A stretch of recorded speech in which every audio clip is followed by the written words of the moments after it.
hamdalillah nahmaduhu wa nasta'inuhu wa nastaghfiruh wa na'udzu billahi min sururi anfusina wa sayyiati a'malina may yahdihillahu fala mudhillalah wa may yudlil fala hadiyalah. Asyhadu an la ilaha illallah wahdahu la syarikalah wa asyhadu anna Muhammadan abduhu wa rasuluh alladzi la nabiyya ba'da amma ba'du.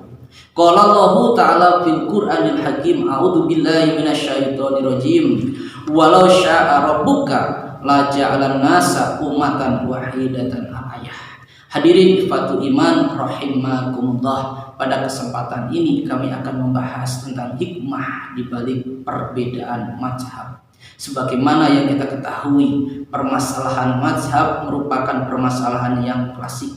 Kenapa saya katakan klasik? Karena permasalahan ini sudah sekian lama, bahkan berpuluh-puluh tahun dan bahkan berabad-abad yang tidak kunjung juga reda atau henti. Dan menurut hemat saya, ini merupakan semua bagian daripada hikmah Allah dan bukan bagian daripada laknat Allah. Asalkan dengan syarat kita bisa mengambil dan kita bisa memahami dari intisari dari perbedaan tersebut. Justru kalau kita bisa mengambil dari intisari dari perbedaan itu, justru perbedaan itu bisa mendatangkan rahmat bagi kita sekalian. Dengan syarat dan dengan catatan sebagaimana yang ulama katakan bahwa wahadal ihtilafu, bahwa perbedaan ini laisa ihtilafu tadrubin wa tanakusin.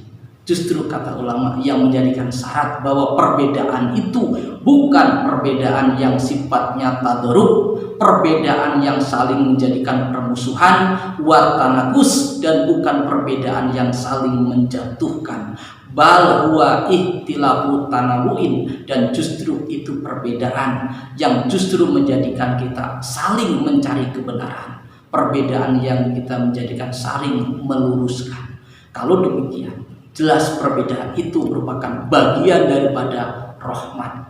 Ini juga yang diungkapkan oleh Imam Ibnu Qodamah di dalam kitab Al-Khulasatu fi Isbabil Ihtilafil Fuqaha, di mana Imam Ibnu Qodamah mengatakan anil ihtilafis sahabati wa tabi'ina wal a'immatil mujtahidina, justru perbedaan-perbedaan yang terjadi di antara kalangan para sahabat, di antara kalangan para tabi'in, dan di antara kalangan para imam, itu adalah menjadikan ittifaquhum hujjatun qati'atun.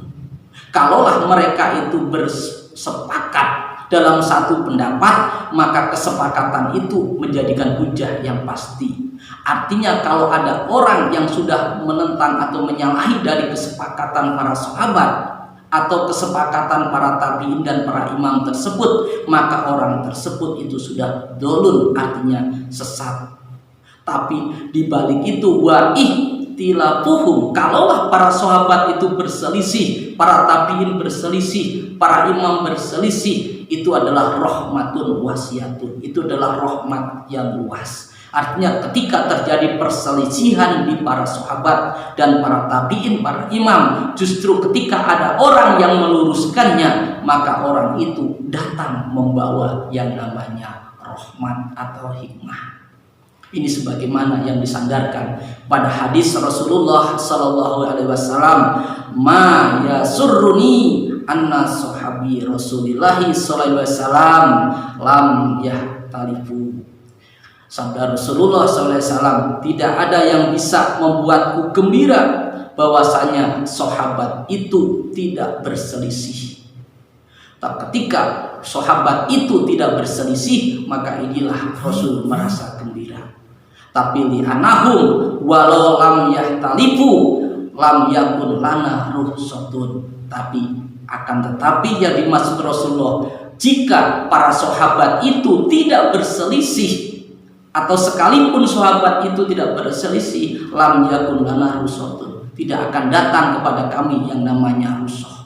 Jadi ketika sahabat itu dia itu tidak berselisih, maka sahabat itu yang disukai Rasul. Tapi ketika sahabat itu berselisih, justru di balik perselisihan sahabat itu yang diungkapkan oleh Rasulullah akan mendatangkan yaitu yang namanya rusuh. Dan rusuh inilah yang dinamakan dengan hikmah di balik perselisihan atau perbedaan. Maka para imam mengungkapkan fal khilafu sunnatun kauniyatun, bahwa sesungguhnya perbedaan atau perselisihan itu sudah menjadi bagian sunnah yang kauniyah, yaitu sunnah yang berjalan sesuai dengan waktu dan tempat, sebagaimana yang diungkapkan oleh para imam, wa tatagazzaru bihasmi mu'assiratil muta'addidatin, bahwa sesungguhnya perselisihan itu berjalan sesuai dengan banyaknya perubahan terjadi fi makanin wa zamanin,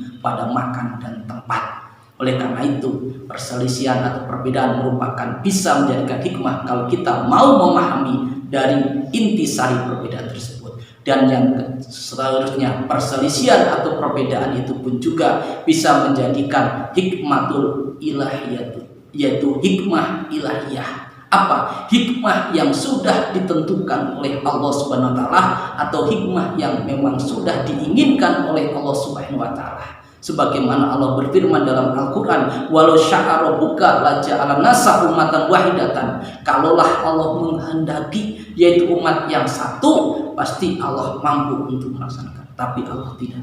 Allah tidak menjadikan umatan wahidatan. Ini menjadikan ciri bahwa dengan terjadinya perbedaan supaya timbul pada manusia yaitu rahmat dan hikmah. Sebagaimana juga yang Rasulullah SAW bersabda, la yazalun nasu bi khairin, manusia itu tidak akan henti-hentinya berbuat kebaikan, ma tafadalu, selama manusia itu tidak, atau selama manusia itu berlomba-lomba di dalam keilmuan, atau selama manusia itu bersaing berpacu di dalam keilmuan. Faida tasawau halaku, maka kata Rasulullah, apabila manusia itu sudah merasa sama, sudah merasa diam, maka halaku itulah yang dinamakan kebinasaan.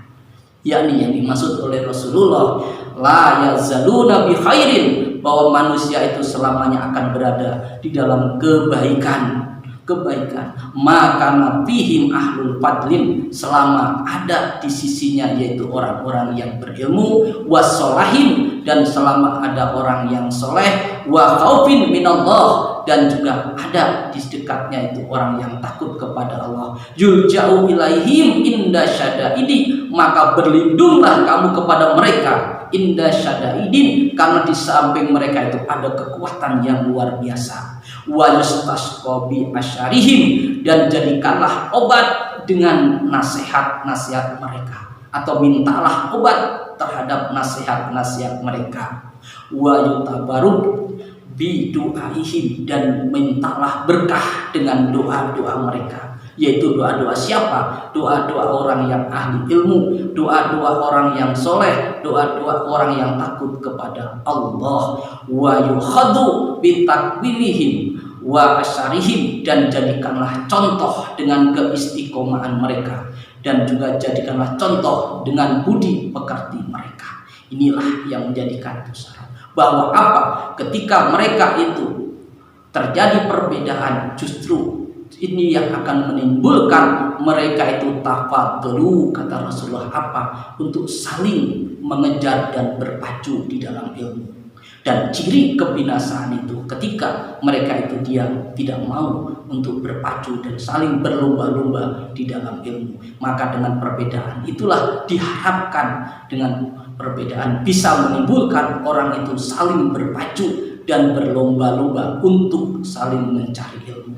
Mudah-mudahan inilah yang dijadikan kita pegangan, bahwa ada hikmah di balik yang namanya perbedaan. Mudah-mudahan ada guna dan manfaatnya. Mohon maaf kalau ada kesalahan dan kekurangan dari kami. Rabbana atina fid dunya hasanah wa fil akhirati hasanah wa qina adzabannar. Aqulu qouli hadza wastaghfirullah li wa lakum. Wassalamualaikum warahmatullahi wabarakatuh.